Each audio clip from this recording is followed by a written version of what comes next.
تعلم على العلماء حتى تعرف الإسلام صحيحا.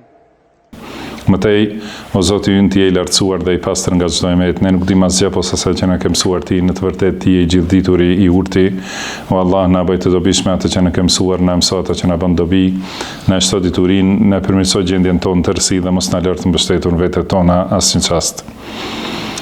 Mëtej vazhdojmë me librin, me leximin e librit Rawdatul Uqala të autorit Imam Abu Hatim Muhammad ibn Hibban al-Busti at-Tamimi, i cili ka vdekur në vitin 354 të Hijretit.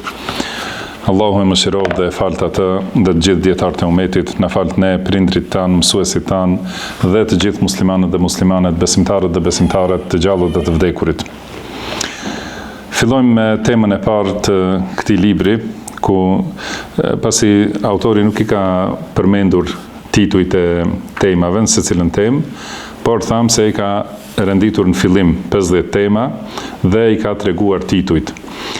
Në lidhje me njohjen me librin, na iku gjithashtu ta përmendim se ky libër, thotë, nëse e shikojmë, nuk ka ndonjë referencë të shkruar. Të gjitha ato që i ka shkruar janë transmetime që i ka mësuar gjatë udhëtimit të tij. Edhe çdo herë, domethënë shumicën e rasteve përmend zinxhirin, thotë më ka tregu filanin, filan vendin, pra pasi ka hecur shumë.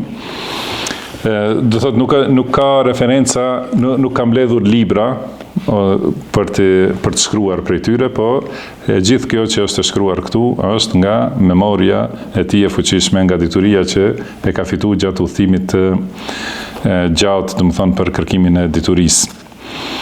Përmendëm se temat i ka thënë në fillim 50 tema dhe 50 tituj, dhe këtu tani studiuesit dhe këta që kanë nxjerrë librin i kanë vënë në fillim të secilës temë ato që i ka përmendur vet Ibn Hibban në fillim. Pra në temën e parë ka thënë dhikrul hathi ala luzumil aqli wa sifatul aqilil labib. Domethënë nxitje për të ecur me mençuri, domethënë nxitje për të ecur sipas mençurisë dhe cilësitë e të mençurit dhe të zgjuarit. Cilat janë cilësitë ose çka është definicioni i mençurisë dhe kush llogaritet i mençur.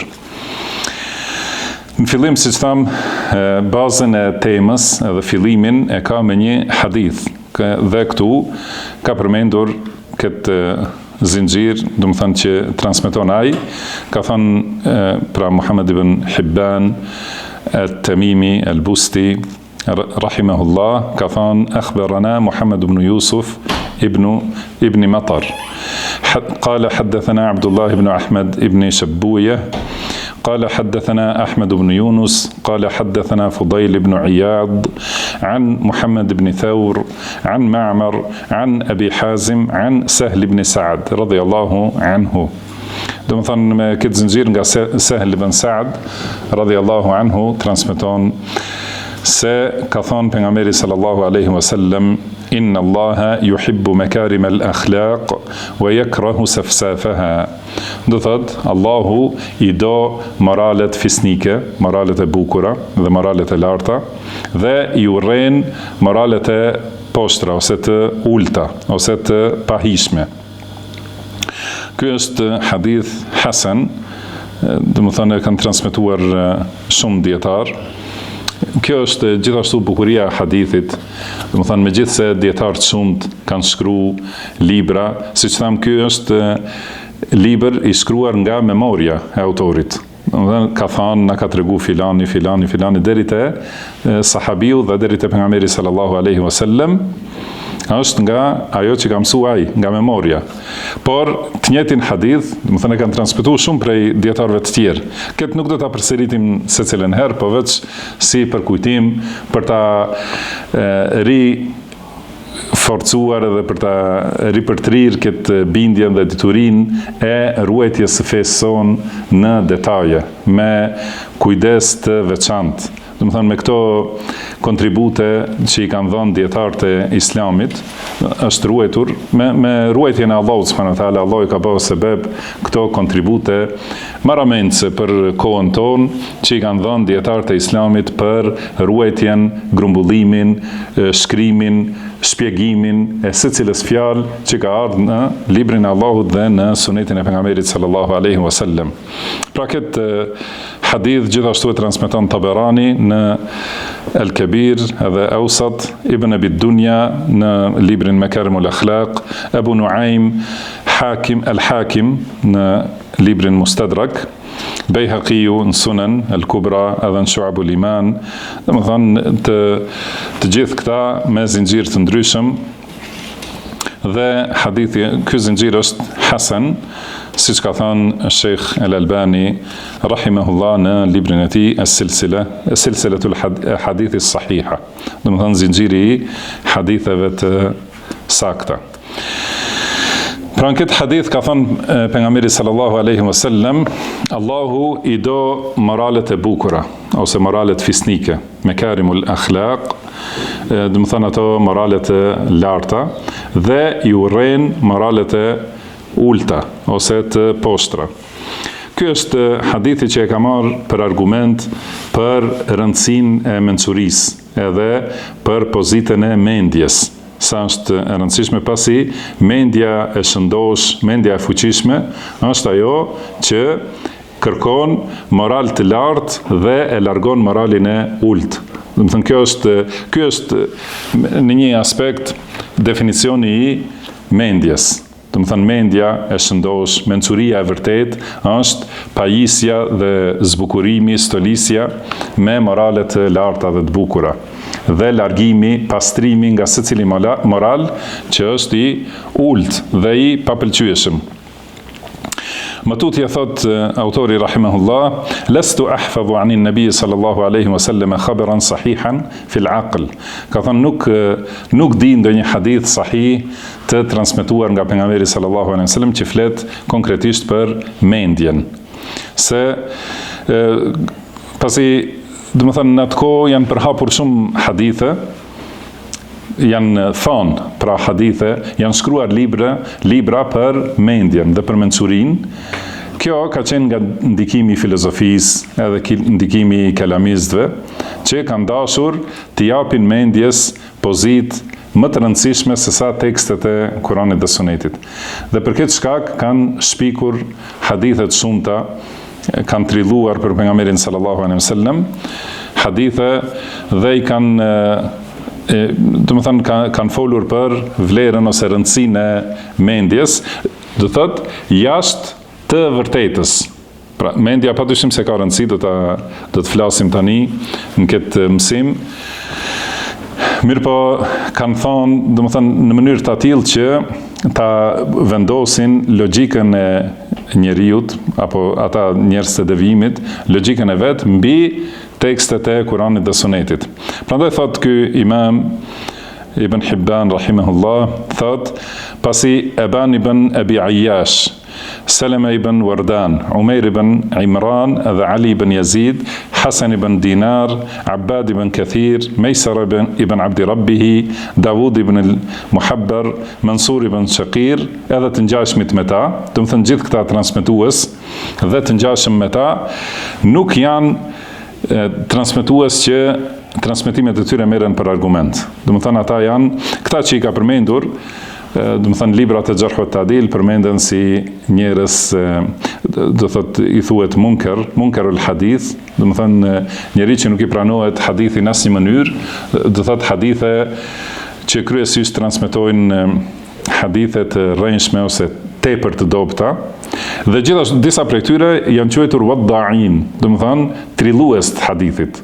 Thotë që kanë trilluar për pejgamberin sallallahu alaihi wasallam. Prandaj i ka përmendur këta dhe me këtë ka dashur të tregoj se të gjitha hadithet që flasin në veçanti për mendjen, hadith ku përmendet lëvdata për logjikën e kështu me radhë, janë hadithe të këtyre transmetuesve ose të ngjashmeve me ta, që janë gënjeshtar dhe trillues të hadithit pejgamberit sallallahu alaihi wasallam.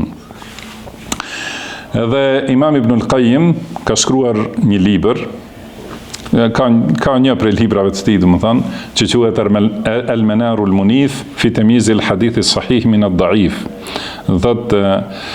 Pra për dallimin e haditheve, cili ka dhënë rregulla dhe rregullat përgjithshme, me të cilat në bazë të atyre e dallon hadithin, edhe nëse nuk e di zinxhirin ose nuk e di konkretisht për atë hadith që kanë thënë dietarë, në bazë të atyre rregullave e dallon a është hadith sahih ose i dobët.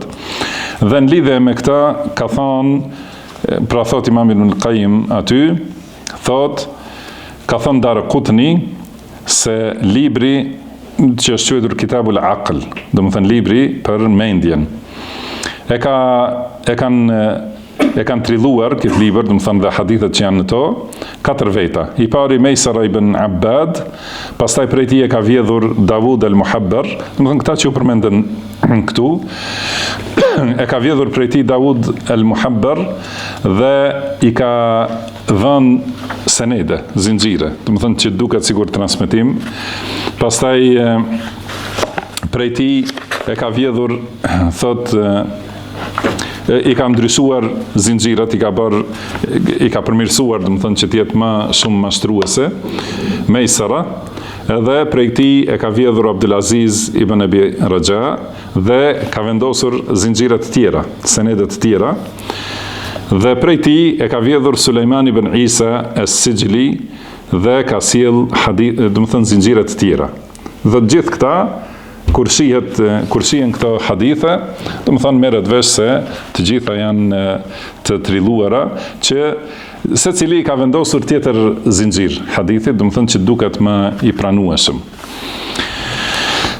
Për këtë shkak, domethënë kjo njëherë duhet të dihet, dhe me që tema e librit është për mençurinë, pra imami hadithit Ibn Hibban rahimahullah ka sjell hadith që ka këtë kuptim i cili është sahih, që prej kësaj kuptohet mençuria, do të thënë dashuria, pasi Allahu subhanahu wa taala i do moralet e bukura, i mençuri gjithashtu duhet të jetë që mundohet të stoliset me moralet bukura, dhe Allahu i urren moralet e këqija ose moralet e ulta, dhe gjithashtu njeriu i mençur është që pastrohet dhe largohet prej atyre moraleve të pahishme. Dhe prandaj pastaj si koment ka thënë wa inna mahabbat al-mar'i al-makarim min al-akhlaqi wa karahiyat istifsafiha huwa nafsu al-aql. Do të thënë kur njeriu i do moralet e bukura dhe të larta, i urren ato të ultat dhe të poshtrat, kjo është mençuria. Do të thënë kjo është vetë mendja, sepse thot mendja فالعقل يمكن الحظ ويؤنس الغربة وينفي الفاقة. Do të thënë mençuria, mendja e bën njeriu, do të thënë që të ketë lumturi, të jetë mos ndihet i vetëm, edhe kur është i vetmuar, edhe mendja është që e largon varfërinë, dhe thot nuk ka pasuri më të vlefshme se sa mençuria. Dhe nuk mund të plotësohet feja e dikujt pa pasur mençuri të plotë. Do të thënë feja, për të qenë fetar, duhet patjetër njeriu të jetë i mençur dhe që kupton dhe që ka dituri të saktë. Nuk është fetaria, nuk është nga moskuptimi. Fetaria përkundrazi është cilësi dhe është veçanti e atyre që janë të mençur, që e din se çka është më e dobishme për ta në jetën e dunjas dhe gjithashtu për jetën e përhershme në botën e ahiretit. Do të thënë nuk ka mundësi të ketë fe të plot njeriu pa pasur me mendje të plot, të mençuri të plot. Tani thot wal aqlu ismun yaqa'u 'ala al-ma'rifati bi suluki as-sawab wal 'ilmi bi ijtinabi al-khata'. Kjo është definicioni, një prej definicioneve që ka dhënë këtu Ibn Hibbani rahimahullah. Pra mençuri ose mendje është një emër që nënkupton njohjen e ndjekjes së të vërtetës, njohjen e ndjekjes së të saktës. dhe dituria për t'u larguar nga gabimi.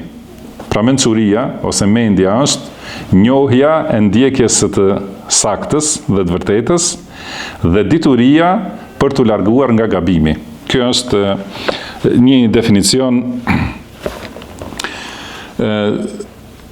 që do thot njohja e ndjekjes, pra nuk ka thënë vetëm njohja e të vërtetës, por njohja e ndjekjes të vërtetës, sepse mençuria është njohja e të vërtetës siç është dhe veprimi sipas saj.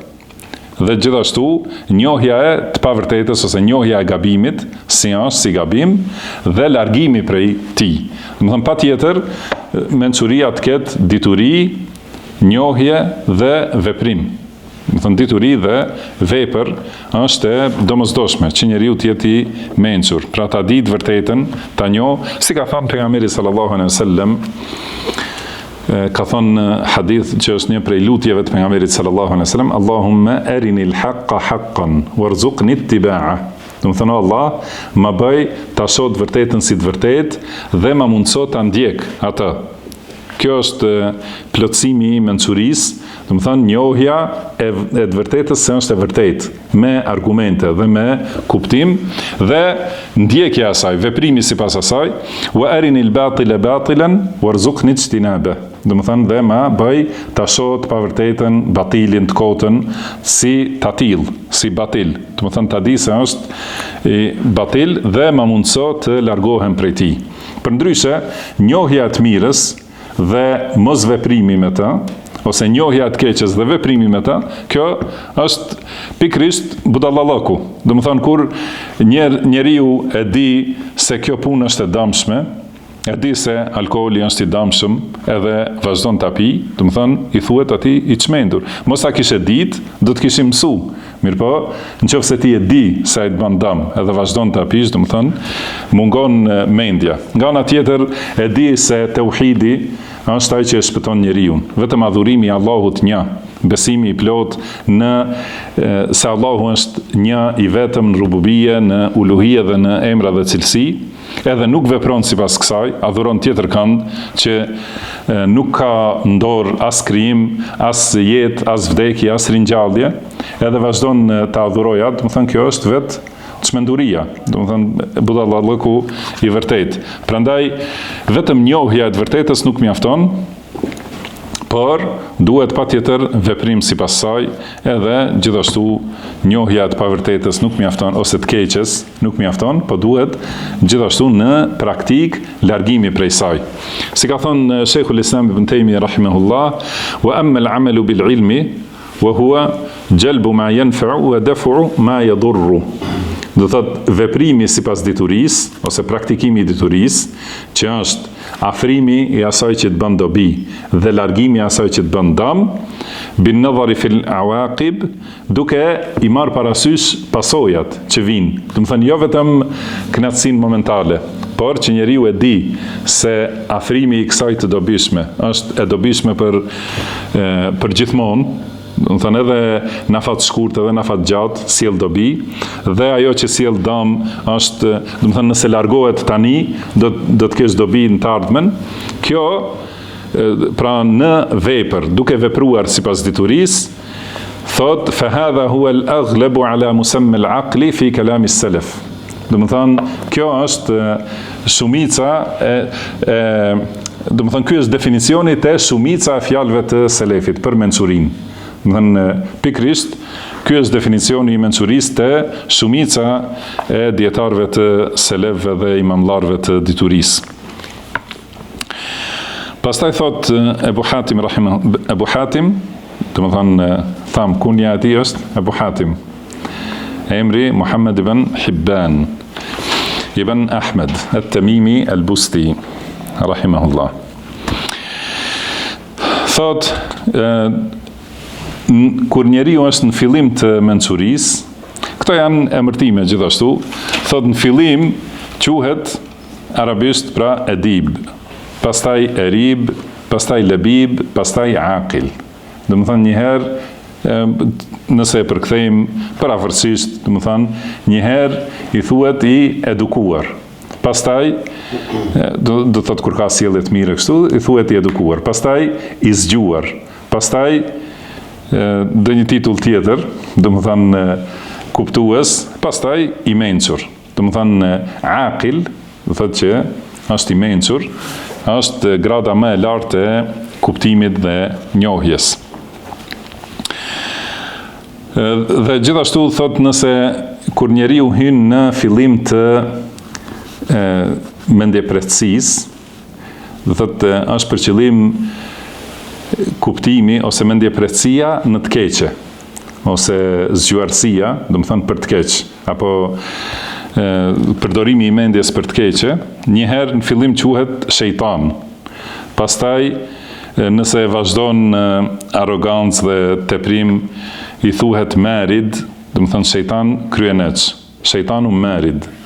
Do të thonë shejtan mund të jetë prej xhinëve dhe prej njerëzve gjithashtu. Ata që mençurinë e tyre e përdorin për të bërë keq, për t'i deviju njerëzit, oratorin për shembull, ose mençurinë për të manipuluar me fjalë dhe me faktet, me argumentet. Do të thonë në fillim quhet shejtan, pastaj merid, pastaj nëse e shton këtë quhet abqari. Do të thonë kjo fjalë abqari tani në përdorimin bashkëkohor është sikur në gjuhën tonë fjala gjeni, do të thonë shumë i mençur. Mirë po, esenca e kësaj fjale është që para islamit, në kohën e xahilietit, arabët kanë thonë se është një vend që quhet Abqar, ku është vendi i tubimit të shejtanëve. Do më thonë, ose si me thonë, adheu i shejtanëve. Edhe kur dikush ka qenë shumë i zgjuar për të bërë keq, i kanë thonë Abqari, do më thonë sigur Abqarian, do më thonë prej ati vendi, dhe thotë që është shumë me logjik të fuqishme për të devijuar edhe për të bërë dëm ose keq.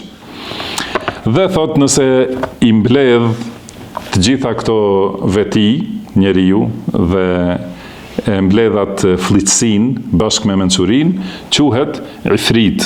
Ifrit, do të thonë është një prej emrave të shejtanit, do të thonë që është në kulmin e gjenialitetit, por në zemër të prishur dhe dëshira të dëmshme për të bërë keq. Këto janë shkallë të mençurisë, i ka quajtur. Këto tituj që i përmendëm, do të thonë ndonjëherë përdoren edhe për kuptim pozitiv, sidomos fjala abqari, do të thonë gjeni, po ndonjëherë disa edhe në gjuhën e popullit është kështu në përgjithësi, kur i thuhet shejtan dikujt, do të thonë është për qëllim se demek shumë i zgjut, edhe pse nuk duhet në këtë mënyrë, po qëllimi është se këto janë fjalë, vetëm shprehje, nuk do të thonë që çdo herë e kanë kuptimin e njëjtë. Po ashtu thot edhe ignoranti, fekadhalik el jahil, në fillim quhet ma'iq, pastaj quhet raqi', pastaj anwak, pastaj ahmaq. Do më thonë, sigur me thonë njëherë mendje lehtë, ose torollak, ose budall, dhe shkalla më e fundit e ignorancës, ahmaq. Dhe mirë, thot wa afdalu mawahibillahi li ibadihi al-aql. Thot dhuntia më e bukur e Allahut për robrit e tij, ose dhuntia më e vlefshme e Allahut për robrit e tij është mençuria ose mendja.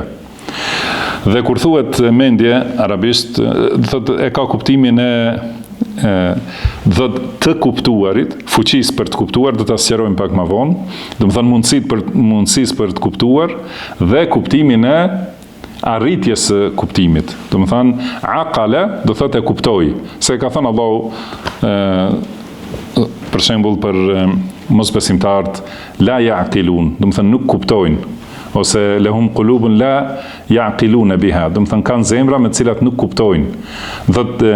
Nuk mohohet fuqia e kuptimit, po mohohet arritja e kuptimit. Do ta sqarojmë pak më vonë.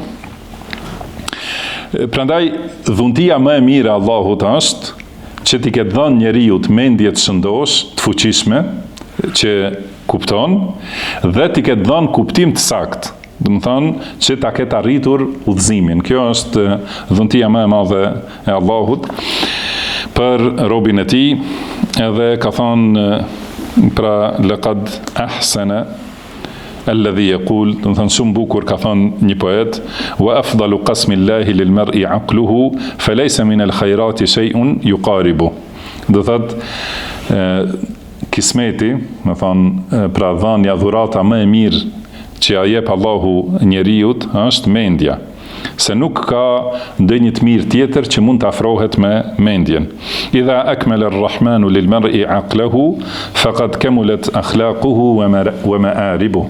Do thotë kur i gjashmi ja bën mendjen të plot njeriut, atëherë do të thonë ai i ka plotsu moralet dhe sjelljet. Ya'ishu al-fata fi an-nasi bil aqli innahu 'ala al-aqli yajri 'ilmuhu wa tajaribuhu.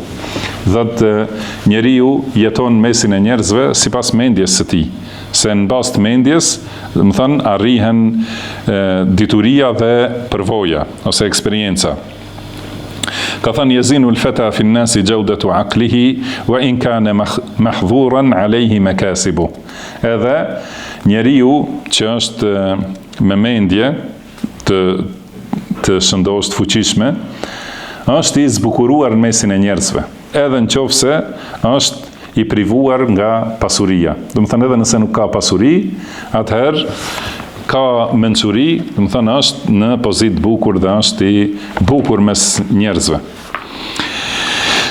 Pastaj ka thonë أخبرنا محمد بن سليمان بن فارس ابن فارس حدثنا أحمد بن يسار ابن سيار حدثنا حبيب الخلاب قال قيل لابن المبارك. مثلا كان بيتر عبد الله بن مبارك رحمه الله ما خير ما أعطي الرجل. Ka thënë cila është gjaja më e mirë që i është dhënë njeriut. Do të thënë cila është dhurata ose dhuntia më e mirë për njeriun, ka thënë gharizatu aqlin fihi. Do të thënë mendja e shëndosh që ja ka dhuru Allahu, që ja ka mbjell në kreaturën e tij. I kanë thënë nëse nuk ka mendje të fuqishme, ka thënë adabun hasan, atëherë edukat e bukur. Ka thënë nëse nuk ka edukat bukur, ka thënë akhun salihun yastashiruhu. Atëherë do të thënë një vëlla të devotshëm, të mirë, që kërkon këshill prej tij. Ka thënë nëse nuk e ka as këtë, ka thënë atëherë heshtje e gjatë, do të thënë vazhdimisht heshte. Ka thënë nëse nuk e ka thënë mautun ajil. Nëse nuk e ka këtë, atëherë vdekje e shpejtë. Po ashtu ka transmetuar me zinxhir tjetër, thot akhbarana Muhammad ibn Dawud al-Razi, haddathana Muhammad ibn Humayd, qala haddathana ibn al-Mubarak, qala su'ila Uqayl. Do të thënë me këtë zinxhir thot se Abdullah ibn Mubarak ka thënë, është pyetur Uqayli. E kanë thënë ma afdalu ma u'tiya al-'abd, cila është më e mira që është dhënë robit, ka thënë gharizatu aql. Do thot mbjellja e mendjes. Do të thënë që Allahu ja ka mbjell në kreaturën e tij mendjen dhe mençurinë. Fa in lam yakun, i kanë thënë, nëse nuk ka, atëherë ka thënë fa adabun hasan, do të thënë edukat të mirë. Nëse nuk e ka këtë, kanë thënë fa akhun shafiqun yastashiruhu, do të thënë ta ketë një vëlla që kujdeset për të, që me të vërtetë i dhimbset. Do të thënë ky nuk ka mend vet, as nuk ka fituar edukat dhe mësim, atëherë të ketë një vëlla që e këshillon vazhdimisht dhe ai ja merr këshillën. Por nëse nuk e ka këtë, atëherë ka thonë fetulu samtin, atëherë le të hesht shumë. Do të thënë heshtja e gjatë është, kemi thonë, kanë thonë të tjerë, do të thënë prej selefëve, heshtja e gjatë është zbukurim për të diturit dhe mbulim për ignorantin. Do të thënë më mirë, ignoranti, pra nëse nuk ka mençuri vet, nuk ka dituri, nuk ka edukat, nuk ka dikën që e këshillon, që i tregon se si duhet veproj, atëherë nëse hesht, nuk merret vesh kjo, siç kanë thënë shembull si fjalë popullore, dhe gomarit i kanë vënë shal, edhe është duk sikur ka pozit lartë, sikur dhe një kali mirë, po kur ka fillu të plase, atëherë kanë marrë vesh se magar, domethënë, nuk është edhe shumë prej ignorantëve ashtu. Përderisa heshtin, duken mirë, domethënë edhe janë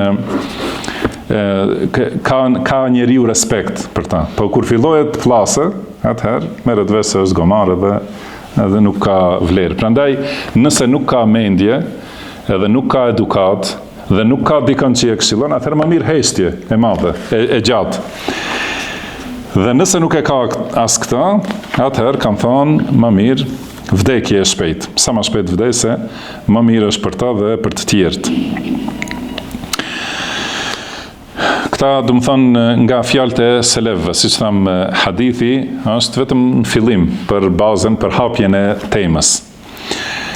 Në vazhdim thot Imam Ibn Hibban rahimahullah, al-aqlu naw'an, do të thënë mendja është dy llojesh, matbu' wa masmu', do të thënë natyrale dhe e fituar, ta përkthejmë. Matbu' do të thënë si e ka kriju Allahu subhanahu wa taala, dikan e ka kriju më të mençur, më të zgjuar, më inteligjent, dikan më pak. Por ka një mendje tjetër që është e fituar me dëgjim. Dhe cili është ky dëgjimi?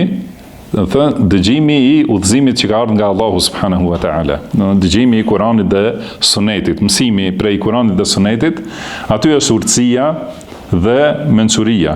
Do të thënë Allahu ka thënë për pejgamberin sallallahu alaihi wasallam, yuallimuhumul kitaba wal hikma. Do thotë, u mëson pejgamberi sallallahu alaihi wasallam, u mëson njerëzve librin, që është libri i Allahut, Kurani, dhe urtësinë. Do të thonë, është quajtur Suneti pejgamberit sallallahu alaihi wasallam urtësia, se me mësimin e Kuranit dhe Sunetit njeriu ngrihet në grada shumë të larta të inteligjencës dhe mençurisë, kuptimit dhe moralit të lartë. Prandaj do thotë kjo është mendja e dëgjuar. Do të thënë mendja e krijuar dhe mendja e dëgjuar, bukfalisht, ose themi mendja natyrale dhe mendja e fituar, ose mençuria e fituar. Shikoni si e sqaron këta dhe kjo është shumë e rëndësishme. Thot fel matbu'u minhuma kal ard. Do të thënë mendja natyrale është si toka. Wal masmu'u kal bidhri wal ma. Kurse kjo mendja e fituar është si fara dhe uji. Thot ولا سبيل للعقل المطبوع أن يخلص له عمل محصول دون أن يرد عليه العقل المسموع. Dhe nuk ka mundësi mendja natyrale, vetë dikush pse është inteligjent, nuk ka mundësi t'i arrijë veprat e mira pa i ardhur atij kjo mençuria e fituar, mençuria e dëgjuar, ose mençuria që vjen nga Kurani dhe Suneti. Nuk mund të jetë në udhëzim të saktë, sado që e ka krijuar Allahu atë të mençur, pa e mësuar udhëzimin nga Allahu subhanahu wa taala, pa mësuar Kuranin dhe Sunetin. Fayunabbihuhu min raqdatihi wa yutliquhu min makaminihi, se ky udhëzimi që vjen, do të thënë atë që mëson, mençurinë që mëson nga Kurani dhe Suneti, e zgjon njeriu nga xhumi, edhe e liron nga vendet, nga, si më thon, nga burgjet e thella, e liron dhe është njësoj, thot, si që nxjerr fara dhe uji, e nxjerr atë pasurinë që është brenda në thellësinë e tokës. Do thot, toka është e mirë, pjellore, edhe ka minerale dhe është e pasur, pa i mbjell aty një farë, do të thënë nuk nxjerr asgjë. Kur mbillet fara dhe i hidhet uji, kjo është dituria e Kuranit dhe Sunetit, atëherë nxjerr bimë të bukura edhe fruta të këndshme dhe mirësi të shumta. Thot fel aqlu at-tabi'i, do të thënë mençuria natyrale, min batinil insani bimawdi'i uruqi ash-shajarati min al-ard. Do të thënë kjo mençuria natyrale në brendsinë e njerëzit është si rrënjët e pemës që janë thellë në tokë, wal aqlu al-masmu', kurse mençuria që fitohet nga mësimi i Kuranit dhe Sunetit, atëherë është ketedelli thamarati shajara min furu'iha, është si ajo varja e frutave të pemës në degët e saj. Do të thënë njëherë rënjët janë te kuptimi. Pastaj që t'jepen fryte të mira, atëherë duhet udhëzimi që vjen nga Allahu subhanahu wa ta'ala në librin e tij dhe në sunetin e pejgamberit të tij sallallahu alaihi wasallam. Kjo është, do thotë, pasi toka e mirë e këndshme, e pastër, pjellore, e pasur, do të thënë si mençuria e fuqishme, në vetvete nuk sjell asnjë dobi. Edhe fara e mirë e pemës që dëshiron njeriu, nuk sjell dobi në vetvete. Nëse hidhet përmi një gur, ose lihet në një gotë, do të thënë nuk nxjerr pa pasur tokë edhe ujë. Do të thënë patjetër që të vi kjo fara e mirë në tokën e këndshme, pjellore, edhe atëherë nxjerr fryte të shumta. Dhe dituria e Kuranit dhe Sunetit është si kjo fara, pra nëse vjen të një mendje e fuqishme, atëherë nxjerr shumë dobi, siç kanë nxjerr dietarë të shumt, do të thënë dobi nga një fjalë vetme, ka për shembull 40 dobi ose 70 dobi një dietar, nga një ajet me qindra dobi. Do të thënë kjo është fara e mirë, ka zënë vend në tokë pjellore, te një zemër që është e mbushur me mençuri. Si ka thënë Allahu subhanahu wa taala, ka dhënë këtë shembull për dritën, mathalu nurihi kamishkatin fiha misbah. Do të thënë shembulli i dritës së Allahut, që është udhëzimi i Allahut. Si është shembulli i saj? Është si një kandil që është brenda në një qelç. Qelçi është i pastër, i shkëlqyeshëm si një yll. Do të thënë kjo mendja në vetvete ka shkëlqim. Do të thotë kjo është shembulli në ajet. Do të thënë kandili është brenda një qelçi, që ai qelçi është ai kristali i mirë si yll, dhe ka vaj ulliri të, do të thënë, të vendit të bekuar, si kanë thënë dietarët, bëhet fjalë për vajin e ullirit të Shamit. Se Allahu thotë la sharqiyatin wala gharbiyya, do të thënë pasi nuk është i kthyer vetëm në lindje ose vetëm perëndim, po është në një pozitë ku fitojnë ato drute e ullinjve, e fitojnë dritën e diellit gjatë gjithë ditës, edhe kur del vaji i këtyre ullinjve, është i pastër, i kthjellt, edhe duket sikur ndriçon. Domethënë yakadu zaytuhat yudhi'u walau lam tamsashu nar. Domethënë duket ky vaji sikur ndriçon, pa e prekur, domethënë zjarri, duket sikur ndriçon, edhe qelçi ndriçon. Edhe kur vjen zjarri ose drita që është nga Allahu, atëherë mund ta paramendojmë se çfarë shkëlqimi të madh jep. Pra në këtë kuptim është kur mendja është e pastër, ndriçuese, edhe vjen në të udhëzimi i drejtë, atëherë shkëlqimi bëhet i fuqishëm. Sheikhul Islam Ibn Taymije rahimahullah ka dhënë një shembull gjithashtu për mendjen e natyrshme dhe udhëzimin. Ka dhënë si syri. Do të thënë syri ka, ose shikimi. Shikimi është një mundësia për të pa, do të thënë aftësia e syrit për të pa. Kjo është e natyrshme. Edhe e dyta është shikimi i një gjëje.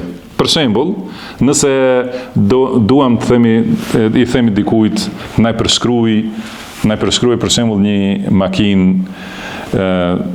që ka dalë më e reja, edhe më thonë na i përshkruaj, ai ka shikim të fuqishëm. Mirë, po nuk e ka pa atë, nuk i ka ardhur ajo që të mund ta kuptoj si është ajo makinë. Edhe e kundërta, nëse dikush është i verbër edhe e nxjerr para asaj makinës e thu na trego si është, ai nuk ka mundësi ta bëja atë përshkrim. Do të thënë kështu thotë Ibn Taymija me tjera fjalë, thotë mendja që është në zemër, mendja ose mençuria që ja ka kriju Allahu subhanahu wa taala, është si aftësia për të shikuar. Do të thënë mund të shoh. Mirë po syri që sheh ka nevojë patjetër për dritë, se nëse është në një errësirë, nuk sheh asgjë rreth vetë, edhe pse e ka syrin e fuqishëm. Edhe e kundërta, nëse është i verbër, edhe i del dielli përpara, nuk e sheh. Do të thënë, prandaj kjo është qëllimi për mençurinë natyrale që është fuqia e të parit, dhe mençurinë e ardhur, do të thënë mençurinë e dëgjuar nga Kurani dhe Suneti, që është drita për të pa me atë sy. Pastaj ka përmendur autori rahimahullah një poezi, do thotë, ka thënë Anshadani Muhammad ibn Ishaq ibn Habib al-Wasiti. Do të thënë këtë poezi ma ka thënë Muhammad ibn Ishaq ibn Habib al-Wasiti: Ra'aytu al-aqla naw'ayn fa matbu'un wa masmu'un wa la yanfa'u masmu'un idh lam yakun matbu'u kama la tanfa'u ash-shamsu wa daw'u al-'ayn mamnu'u. Do thotë, shoh që mençuria është dy llojesh, natyrale dhe e fituar, siç tham, dhe e fituara nuk bën dobi nëse nuk ka natyrale, mençuri natyrale. Siç nuk bën dobi dielli kur syri është i verbër. Do të thënë nuk mund ta shoh diell. Pra nuk mundet të përfitojë njeriu që nuk ka mençuri, nuk mund të përfitojë nga Kurani dhe Suneti. Dhe ai që ka mençuri dhe nuk e ka mësuar Kur'anin dhe Sunetin, gjithashtu nuk ka përfituar dhe nuk e ka arritur mençurinë dhe kuptimin e vërtetë. Pastaj thot akhbarana al-Qattan bir-Raqqa. Shikoni, do të thënë këtë do ta shohim në shumë zinxhira këtu. Imam Ibn Hibban si thot, më ka treguar Qattani në Raqqa. Do të thënë në një qytet që sot është në Siri. Kjo tregon për udhëtimet e shumta. Edhe librin kur e ka shkruar, do të thënë vendin e vet. Allahu alem në cilën kohë, por këtu përmend dietar në vende të ndryshme. Më ka tregu filani në filan vend. Se, do të thënë me zinxhir, haddathana Musa ibn Marwan, deri në fund zinxhirit, se ka thënë Ebu Amir, qultu li Ata ibn Abi Rabah. Do të thënë i kam thënë Ata ibn Abi Rabahut, rahimahullah, do të thënë prej imamëve të Sunetit. Ka thënë, o Ebu Muhammed, ma afdalu ma u'tiya al-abd, cila është më e mira që është dhënë robit? Ka thënë, el-aqlu anillah. Do të thënë dhuntia më e mira Allahut është kuptimi i asaj që ka ardhur nga Allahu. Do të thënë mençuria, pra mendja, edhe për ta kuptuar atë që ka ardhur nga Allahu subhanahu wa taala. Do thënë kjo e gjitha sqaron këtë që tham më herët, pse dhuntia më e madhe e njeriu është mendja, se është qëllimi mendja që e kupton Kur'anin dhe Sunetin. Kjo është dhuntia më e madhe që ja ka dhënë Allahu subhanahu wa taala robit të tij. Pashtu thot një poezia tjetër nga tjetër kush, mirë po vargun e fundit që e lexuam më herët, yazinu al-fata fi an-nasi sihhatu aqlihi wa in kana mahdhuran alayhi makasibuh. Thot njeriu zbukurohet me mençurinë e saktë në mesin e njerëzve, edhe nëse nuk ka përfitim prej pasurisë. Do të thënë edhe nëse nuk ka pasuri të shumta, por ka mençuri, është i bukur në mesin e njerëzve. Yashinu al-fata fi an-nasi qillatu aqlihi wa in karumat a'raquhu wa manasibuh. Kurse njeriu që nuk ka mend, do të thënë bëhet i shëmtuar në mesin e njerëzve, edhe nëse e ka preardhjen e mirë dhe ka pozita të larta. Do të thënë edhe nëse ka pasuri dhe ka familje të mirë, do të thënë rrjedh nga një familje e mirë, mirë po është budall, do të thënë mesin e njerëzve ai është i shëmtuar, nuk është i dëshiruar dhe i respektuar, edhe pse ka preardhje të mirë. Pastaj thot autori rahimahullah, فالواجب على العاقل أن يكون بما أحيا عقله من الحكمة أكلف منه بما أحيا جسده من القوت. Thot i mençuri, njeriu i mençur, o jo të mençur. Do të thënë kush është i mençur duhet të dëgjoj. Njeriu i mençur duhet të lodhet dhe të harxoj më shumë për ushqimin e mendjes sesa për ushqimin e trupit. Dhe kjo është me rëndësi që sikur trupi që ka nevojë për ushqim, që të mirëmbahet dhe të fuqizohet, edhe mendja ka nevojë për ushqim, që të qëndrojë, do të thënë mos smuret dhe plotësisht si te trupi. Ka ushqime që i bëjnë dëm trupit. edhe ka gjithashtu ushqime që i bajnë dëm mendjes, ushqime të mendjes, domethënë. Edhe ka ushqime që e mbajnë trupin, që mos, domethënë sa mos vdese, edhe gjithashtu mendja ushqehet me diçka që vetëm qëndron. Dhe ka ushqime që e përparojnë, e përforcojnë trupin, edhe ka gjithashtu për mendjen. Thot, pra njeriu duhet më shumë të jetë i angazhuar, edhe më shumë ta doj ushqimin e mendjes sesa ushqimin e trupit. Sepse ushqimi i trupit, domethënë, ose pra ushqimi i trupit është haja dhe pija, kurse ushqimi i mendjes janë urtësit, dhe urtësit që janë në fjalët e Allahut dhe sunetin e pejgamberit sallallahu alaihi wasallam. Dhe siç është që trupat vdesin kur u mungon haja dhe pija, gjithashtu edhe mendjet vdesin nëse u mungon ushqimi i tyre. Nuk ka ushqim prej udhëzimit, edhe vdes mendja. Do thot, njeriu duhet kujdeset për mendjen e tij, më shumë se sa kujdeset për trupin e tij. Edhe ta ruaj mendjen prej asaj që e dëmton, jo të shkoj, do thënë ta fus mendjen në vende që ja dëmtojnë, do të thënë i sjellin dyshime, edhe i sjellin smundje, edhe pastaj vrapon ande këtën, do të thënë që ta heq atë dyshim, ta largoj atë smundje, ta gjej shërimin. Mirë po, do ta shohim pak më vonë, si thotë se njeriu i mençur e parandalon të keqen, para se të vi. Jo njerë të futet në të keqen, pastaj të thotë ku është shpëtimi. Do thotë, nuk ka dyshim se ushqimi i mendjes është më i rëndësishëm se ushqimi i trupit. Dhe mësimi i udhëzimit të Kuranit dhe Sunetit është më i rëndësishëm se ushqimi i trupit, si ka thënë Imam Ahmedi rahimahullah, njerëzit kanë nevojë për dituri më shumë se sa kanë nevojë për haje dhe pije. Sepse për haje dhe pije ka mundësi që njeriu ka nevojë një herë ose dy herë gjatë ditës.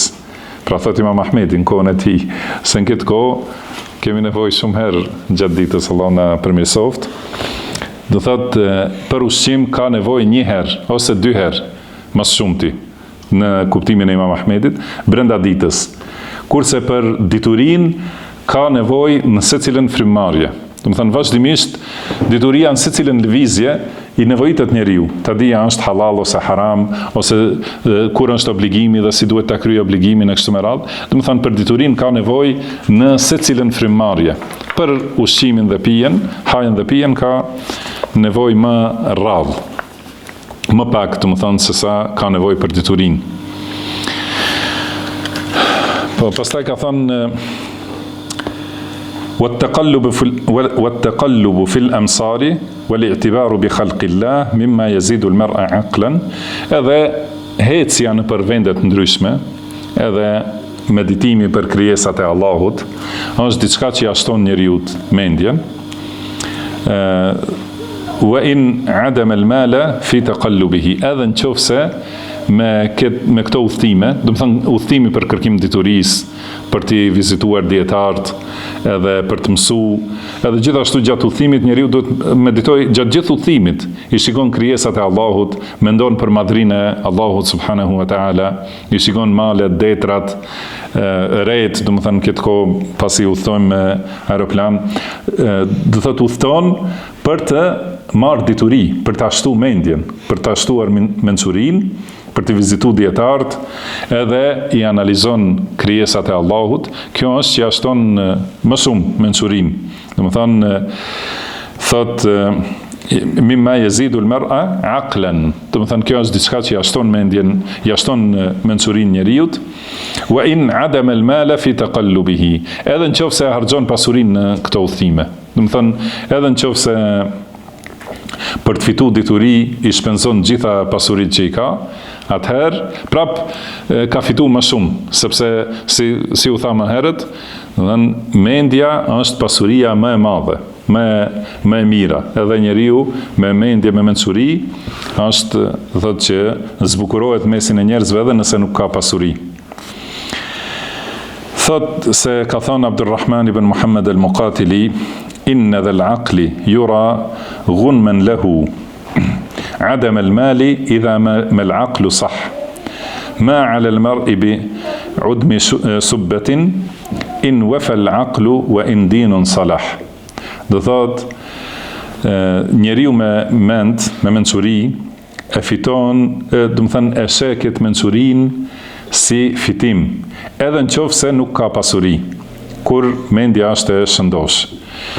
Por dhe kur njeriu është në varfëri, nuk është për tu nuk është për tu ofenduar, prapse është i varfër, nëse mendjen e ka të plot dhe fen e sakt, do të thënë fetarin e sakt, mendjen e plot, edhe në qoftë se nuk i ka mbetur asgjë prej pasurisë, nuk është për tu edhe nuk është për tu nëncmuar ose për tu hedhur poshtë se nuk ka pasuri, sepse pasuria, ma vonë thot aty, pasuria mund të fitohet me mend, mirë po, mend nuk mund të fitohen me pasuri. Prandaj, me rëndësi është, do të thënë që njeriu ta kuptoj, njeriu, do të thëtë nëse njeriu ka mençuri dhe nuk ka pasuri, atëherë mund të fitoj për dunja dhe për në ahiret, mund të fitoj. Nëse nuk ka mençuri dhe ka pasuri, atëherë mund të humbe edhe për dunja dhe për ahiret. Madje ndonjëherë pasuria është që ja prish mendjen njeriut. Si ka thënë Allahu subhanahu wa taala, kalla innal insana la yatgha ar ra'ahu istaghna. Do të thënë njeriu bëhet arrogant, edhe bëhet, do të thënë, mëkatar i prishur, pse mendon se është, do të thënë, është i pasur, edhe nuk ka nevojë për askënd. Kur pra shpesh herë pasuria dhe ndikon për prishjen e mendjes njeriut. Jo çdo herë, do të thënë, ka njerëz që janë shumë të mençur, edhe kanë pasuri shumë, do të thënë, të mençur dhe ditur, edhe kanë pasuri të dunjas, edhe e shfrytëzojnë për atë që e kënaq Allahun subhanahu wa taala. Si ka thënë pejgamberi sallallahu alaihi wasallam, se kjo dunja është për 4 veta. Një njeri të cilit Allahu i ka dhënë dituri dhe i ka dhënë pasuri, dhe ai e shfrytëzon ose nënshtron pasurinë e tij aty ku është Allahu i kënaqur. Do të thënë, jep në çdo, shpenzon në çdo rrugë me të cilën i afrohet Allahut subhanahu wa taala, edhe përfiton për jetën e dunjas dhe për jetën e ahiretit. Dhe një njeri që të cilit Allahu i ka dhënë dituri dhe nuk i ka dhënë pasuri. Edhe ai thot, sikur të kisha si veproja edhe unë ashtu. Do të thënë, njeri me mençuri dhe dituri, por nuk ka pasuri. Prap se prap mund t'i fitoj shpërblimet nëse e ka me të vërtet nga zemra. Do të thënë, kjo është vepër e zemrës që është mes robit dhe Allahut subhanahu wa taala. Nëse njeriu është i mençur, edhe kishte dëshiru, thot, nëse kisha pas edhe unë si filan, edhe unë do të kisha dhënë, edhe unë do të kisha ndërtu xhami për shembull, ose do të kisha, pra një jetë i vërtet, edhe pse nuk e ka atë mundësi, atëherë këto i fiton ditën e gjykimit, edhe pse nuk i ka vepru. Edhe do t'i kisha dhënë të varfërve kështu me radhë, do të thënë një jetë të sakta. Dhe një njeri të cilit Allahu nuk i ka dhënë dituri dhe i ka dhënë pasuri, dhe ai e shpërdoron pasurinë, e harxhon, do të thënë, kohë dikun në haram, dikun në punë të kota. Edhe një njeri tjetër që për këta dy të partë ka thënë Allahu, ata të dy, ka thënë pejgamberi sallallahu alaihi wasallam, ata të dy janë në shpërblim të barabartë. Do të thënë, edhe ai që ka vepruar me pasurinë, edhe ai që e ka pas në jetën e vërtet për të vepruar ashtu nëse ka pasuri, do të thënë, janë shpërblim të barabartë. Edhe ky tjetri që nuk ka dituri dhe ka pasuri, e shpërdoron pasurinë e tij, dhe i katërti që nuk ka dituri dhe nuk ka pasuri. Edhe thot, kisha pas, edhe unë do të kisha vepru si filani. Do të thënë, nëse është si e bën ai fqinji dasmën, edhe thot, kisha pas unë edhe unë ashtu, edhe ma shumë alkohol do të kisha pru, edhe ma shumë këngëtar, dy grupe do të kisha pru. Thot pejgamberi sallallahu alaihi wasallam, ata në dënim janë të barabartë. Do të thënë, si ai që e ka vepru, si ai që është i vendosur ta veprojë nëse ka mundësi. Edhe prandaj do thot, njeriu me mendje të shëndosh, me dituri të sakt, e fiton atë që e ka pasaniku, edhe pse nuk e ka. Do të thënë, ky personi me mençuri dhe dituri, dhe kurse ai me pasuri nuk i fiton shpërblimet nëse nuk ka dituri. Do të thënë, ky është qëllimi i këtyre fjalëve që i thot autori rahimahullah. Pastaj gjithashtu thot me zinxhirin e tij autori rahimahullah thot nga Hatim ibn Ismail ka thënë mastawda Allahu 'abdan 'aqlan illa stanfadhahu bihi yawman illa stanqadhahu bihi yawman ma. Domthonë çdo herë kur Allahu i jep mençuri një robit, një ditë prej ditës do ta shpëtoj me atë mençuri. Domthonë, pa marrë parasysh në çfarë vështirësi vjen njeriu që ka udhëzim të saktë dhe dituri, një ditë ajo dituria dhe mençuria do ta shpëtoj patjetër. E shpëton Allahu subhanahu wa taala përmes asaj mençurie. Thot autori rahimahullah, mençuria është ilaçi i zemrave dhe është mjeti i udhëtimit, domethënë për njerëz serioz, domethënë të mujtahida, do thotë që mundohen, është fara e mbjellur për ahiret, fara e mbjellur në dunja që të korret në ahiret, është kurora e besimtarit në dunja, domethënë e zbukuron me mençuri dhe me dituri, zbukurohet njeriu, do thotë bëhet vend i shikimeve mahnitse kur flet me dituri, edhe nëse nuk është i bukur në pamje. Dhe është do të thënë pasuria e tij kur bjen vështirësi, pra kjo mendja. Dhe kush nuk ka mençuri, atëherë kush nuk ka mençuri dhe dituri të saktë, do të thënë kur ka pushtet i shtohet arroganca dhe mendjemadhësia. Kur ka pasuri, do të thënë, thot وَمَنْ عُدِمَ الْعَقْلَ لَمْ يَزِدْهُ سُلْطَانُ عِزًّا. Dhe nëse nuk ka njeriu mençuri dhe dituri të vërtet, atëherë pushteti nuk ja shton krenarin. Pasuria nuk e ngre më lart, nuk e ngre në grad më të lartë.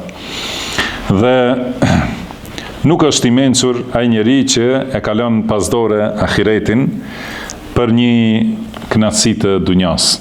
Do të thënë nuk është mençuri që njeriu ta lërë jetën e përhershme për kënaqësi disa çastesh, ose disa minuta, ose disa orë. Do të nuk është i mençur ai që sakrifikon ahiretin për të mira dhe kënaqësi të shkurta të dunjas. Fa kama an ashad az-zamanat al-jahl, do të thënë smundja më e rëndë kronike e vazhdueshme, do të thënë, është ignoranca. Edhe gjithashtu varfëria më e rëndë është mungesa e mendjes. Do të thënë smundja më e rëndë e vazhdueshme, përhershme, kronike, do të thënë është ignoranca dhe varfëria më e rëndë është mungesa e mençurisë. Kjo varfëri vështirë se mund të kompenzohet, se si tha më herët, pasuria më e mirë është mençuria, gjithashtu varfëria më e rëndë është humbja e mençurisë. Pastaj thot el-aqlu wal-hawa mutaadiyan. Do të thënë mendja dhe epsi janë armiq të kundërt. Çdo herë mençuria dhe epsi, ëndjet, dëshirat ose pasionet janë çdo herë armik me mendjen, me mençurinë dhe diturinë. Fal-wajib 'ala al-mar', cili është obligimi i njeriut, si mendoni? Mi dhon përparësi mendja, apo? An yakuna li ra'yihi mus'ifan. Do të thonë çdo herë ta përkra dhe t'i japë përparësi edhe të shkojë pas asaj që thot mendja dhe mençuria. Wali hawahu musawwifan. Kurse epsin gjithmonë ta lër për më vonë. Do të thonë dëshirat dhe pasionet i lë kur të bëhet në rregull, do të thonë diçka. Për shembull, siç është, do të thonë pasioni ose dëshira për grua, epsi e thret, mirë po mençuria i thot që ta vanoj këtë eps derisa të martohet sipas sheriatit të Allahut subhanahu wa taala. Se mençuria dhe dituria e bën të kuptojë që nëse bien haram, do të thënë humb diçka shumë të madhe në ahiret. Kurse nëse e vonon epsin, ka mundësi që do ta fitojë në dunja në mënyrë të mirë edhe të dobishme, dhe ka mundësi që e fiton në ahiret. Do të thënë nuk e fiton në dunja, por padyshim se do ta fitojë atë kënaqësi në ahiret. Prandaj epsin çdo herë duhet ta vonoj, kurse mendjen ta përkrah dhe ta përforcoj. Kjo është në punë të qarta. Por kur vjen gjendja e dyshimit, nuk e di a është mençuri ta bëj këtë, apo është mençuri ta lër dhe epsi është që e nxit. A është mençuria që e nxit apo është epsi që e nxit? Thot fa idha shtabaha alayhi amran, do të thonë nëse i përzihen, nuk e di cila anë, atëherë tajannab aqrabahuma min hawa. Atëherë, do të thonë largoju asaj që është më afër epsit. Do të thonë kur është diçka e qartë se është e mendjes, e vepron. Edhe e qartë se është e epsit, e largon ose e vonon.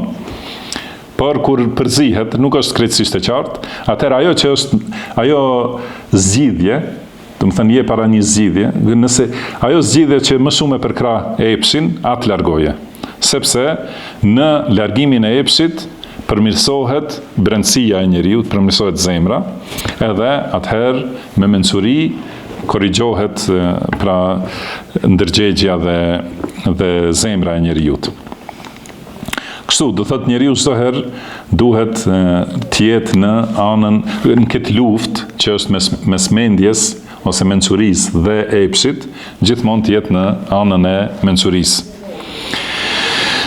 Pastaj me zinxhir tjetër thot se Muawiya ibn Abi Sufjan radhiyallahu anhuma ka pyetur një njeri, një plak prej arabëve që ka jetu shumë gjatë, do të thonë ka pas jetë shumë gjatë, i ka thonë akhbirni bi ahsani shay'in ra'aytahu, do të thonë më trego gjën më të bukur që e ke pa, do të thonë më të mirën, më të dobishmen. Edhe njeriu pasi ka jetu vite të shumta, do të thonë ka bërë shumë përvojë edhe ka pa shumë, do të thotë përgjigjja e tij është më e preferuar, më e dëshiruar. Ka thonë cila është gjëja më e mirë që e ke pa? Ka thonë aqlun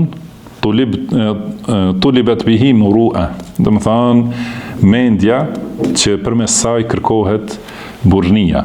Do të thonë që kërkohet dinjitet dhe mençuri, moral i lartë. Ma'a taqwa Allah wa talab al-akhirah. Do të thonë mençuri që përmes kësaj mendje kërkon moral të lartë, kur bëhet bashkë me takuan, ruajtjen nga Allahu dhe kërkimin e ahiretit. Do të thonë kjo është më e mira që mund ta fitojë njeriu.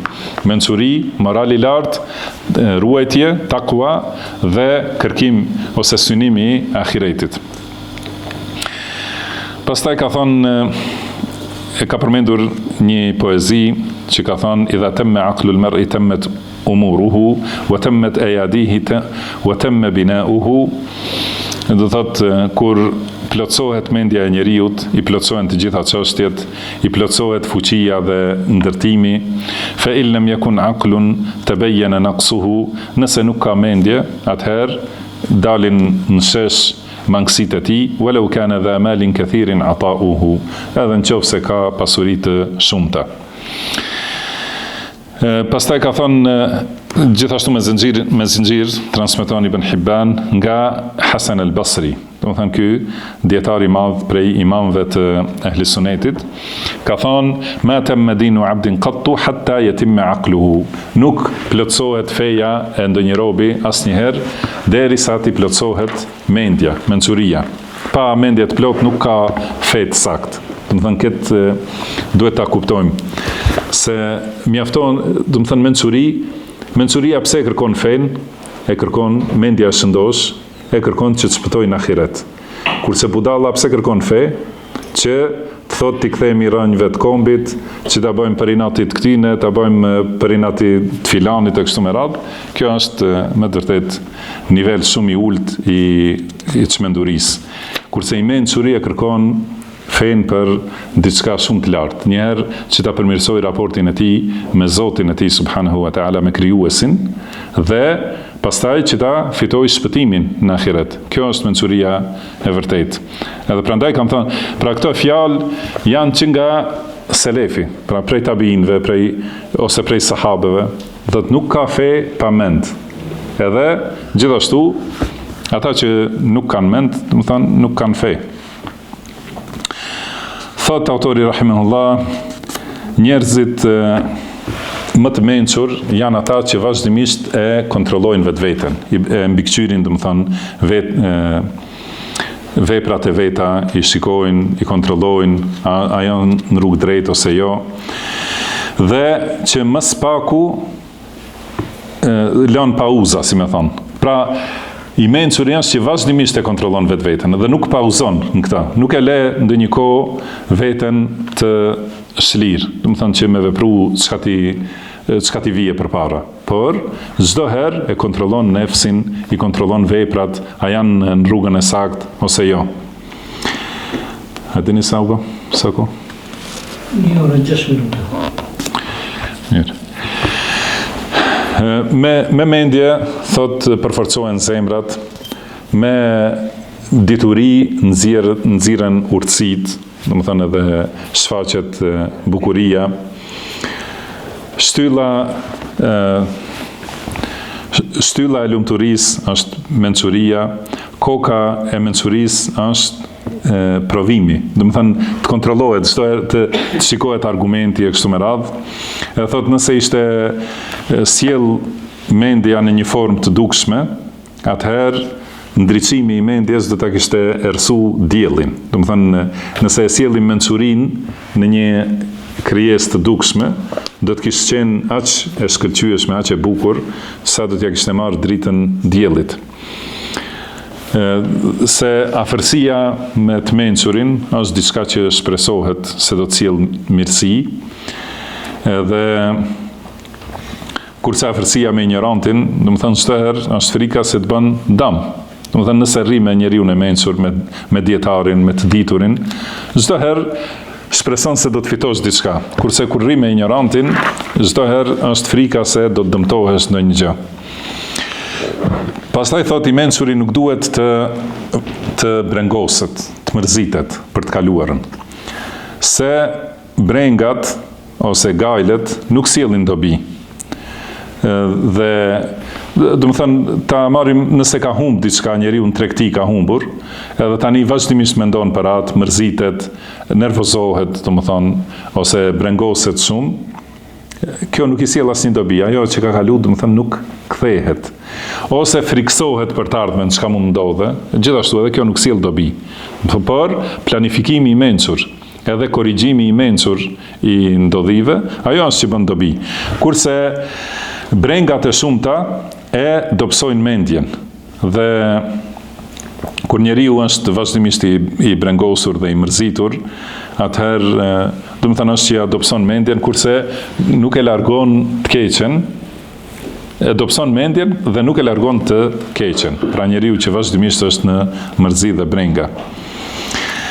Pastaj thot, njeriu i mençur e ndal smundjen para se të ndodh. Edhe i largon të këqijat para se t'i vinë. Dhe nëse i ndodhin, atëherë është i kënaqur me caktimin e Allahut dhe bën durim. Do të thonë, pra njeriu i mençur i parandalon dëmet. Nuk lejon që njëherë të futet në dëm, pastaj të mendojë se si të dale, po para rënies së dëmeve e mendon si të ruhet prej tyre.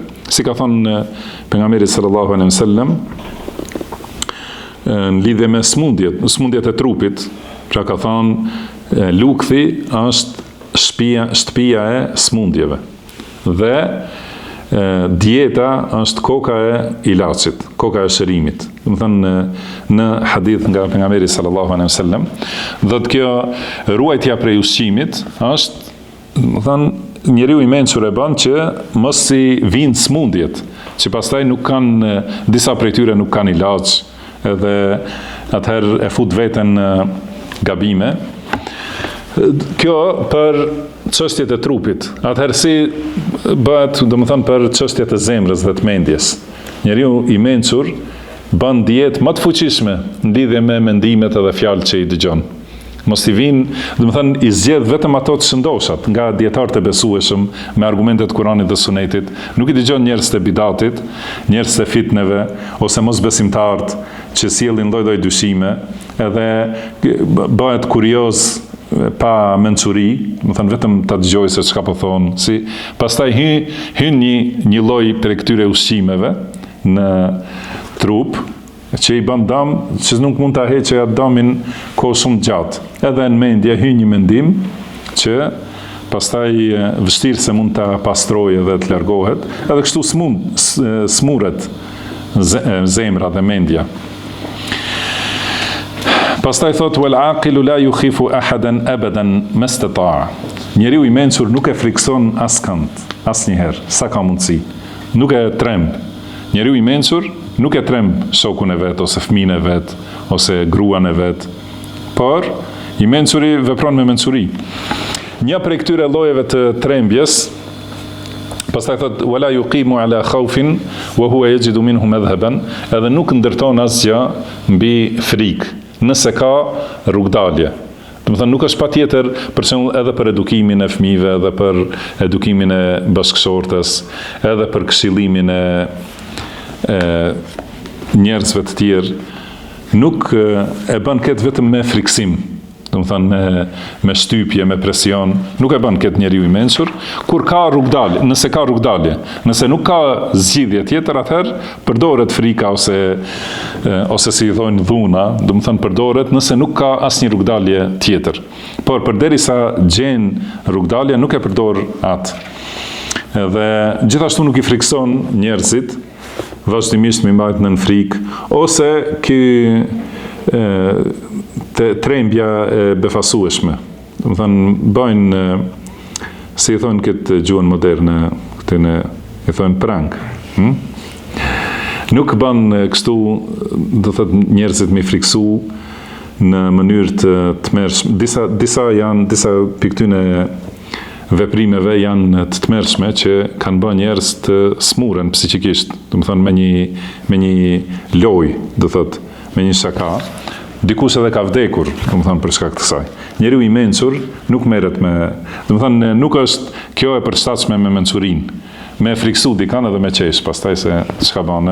Do të thonë nuk është ajo mençuri, edhe normalisht befasia, secilin e tremb, nuk është për diçka për ndonjë sukses i madh për të gëzuar dhe për të qeshur me ta. Pastaj shikoni edhe kjo është shumë e rëndësishme, edhe si duket do ta lëm deri këtu. Wallahu a'lam. Ka edhe shumë për të mbaruar ky mësim. Nëse njeriu friksohet se do të jetë i nënçmuar në fetari ose në nderin e tij, atëherë bëhet shumë bujar për t'i dhënë ato që i ka ose ato që pret t'i fitoj. Çka është kuptimi i kësaj? Nëse për një pasuri, për shembull, kjo ka ndodhur shumë te selefët, ka ndodhur raste të këtilla, një pasuri që është e vetja, e ka fituar më herët. Mirë po për shkak kësaj pasurie mund të akuzohet në nderin e tij. E kanë dhënë, do të thënë nuk e kanë menduar dy herë për ta dhënë atë pasuri. Si ka ndodhur një herë me një prej dietarëve që ka qenë në anije, edhe ka pas me vete 500 dinar ose 600 dinar, do të thënë monedha të aurit, që është pasuri shumë e madhe. Edhe i ka tregu dikujt se i kam kaq, pastaj ai i ka lajmëruar autoriteteve të anijes, ka thënë më kanë humb 600 dinar. Edhe atëra e ka kuptu se do t'i kontrollojnë edhe do t'ja gjenë atij. Edhe i ka hedhur ndet ato. Do të thonë që me njëherë ka dhënë që mos jetë pastaj të rrezikohet e gjithë dituria e tij, nderi i tij edhe morali i tij për këtë pasuri të dunjas. Do të thënë pasurinë e dunjas nuk e kanë llogaritur asgjë në krahasim me ruajtjen e fesë ose ruajtjen e moralit dhe nderit. Kjo është që e bën i mençuri, thot i mençuri nëse friksohet për nënçmim, do të thënë do të poshtrohet, do t'i hupe nderi për shkak një pasurie që e posedon ose një që do t'i vijë, për ndonjë fitim për shembull. Ka mundësi pritet që ti do të fitosh diçka në një punë, edhe hi dikush tjetër, edhe bën mashtrime, edhe atëherë duke u marrë me ta, e humb vetveten, e humb nderin edhe dinjitetin, atëherë më mirë e le, njeriu i mençur e le pasurinë e dunjas me aluzumil afaf, do të thënë duke ruajtur nderin dhe dinjitetin, idh huwa qutbu shu'abil aql, sepse nderi dhe dinjiteti është si thotë boshti i degëve të mençurisë. Do të thënë që të jetë njeriu me moral të lartë, ky është boshti i mençurisë.